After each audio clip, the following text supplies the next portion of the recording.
భారస Nalgonda parliament ఎన్నికల సన్నాహక సమావేశం సూర్యాపేట జిల్లా కోదాడలో మాజీ ఎమ్మెల్యే బొల్లం మల్లయ్య యాదవ్ ఆధ్వర్యంలో నిర్వహించారు. ఈ సన్నాహక సమావేశంలో నల్లగొండ ఎంపీ అభ్యర్థి కంచర్ల కృష్ణారెడ్డి, మాజీ మంత్రి సూర్యాపేట ఎమ్మెల్యే గుంటకండ్ల జగదీశ్వర్ రెడ్డి, ముఖ్య నాయకులు, కార్యకర్తలు పెద్ద ఎత్తున పాల్గొన్నారు.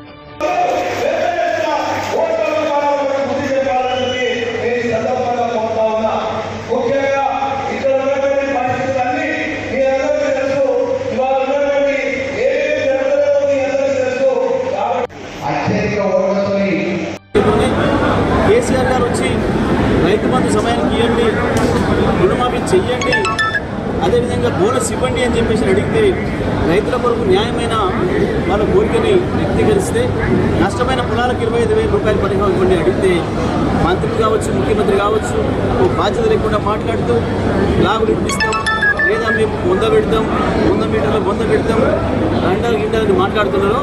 ఇవన్నీ కాంగ్రెస్కే వర్తిస్తాయనే మాట ప్రజలు, రైతులు చెప్తున్నారు. బోనస్ ఇవ్వలేని మీరు రండలు, మా కళ్ళ ముందు పోతున్న నీళ్లను మా పొలాలకు ఇవ్వలేని మీరు రండలు, మీరు తప్ప ఇస్తానన్న మాటని తప్పిన వాళ్ళు మీరు ఓటోటీలు, మీరు చీటర్లు తప్ప కేసీఆర్ కాదు అనే మాట ఇవాళ రైతాంగం నోటి నుంచి పెద్ద ఎత్తున వినబడుతుంది. మహిళల్ని మోసం చేసిండ్రు, యువకుల్ని మోసం చేసిండ్రు, విద్యార్థినుల్ని మోసం చేసిండ్రు.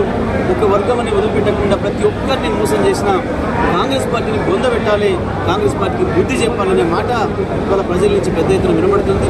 తప్పకుండా నల్లగొండ పార్లమెంట్ నియోజకవర్గంలో కూడా ప్రతి అసెంబ్లీ కాన్స్టిట్యున్సీలో కూడా ప్రజలు పెద్ద ఎత్తున బీఆర్ఎస్కు ఓట్లు వేయడానికి, కేసీఆర్ గారికి మద్దతు ఇవ్వడానికి సిద్ధంగా ఉన్నారు. తప్పకుండా నల్లగొండ పార్లమెంట్ నియోజకవర్గంలో గులాబీ జెండా ఎగరడం ఖాయం.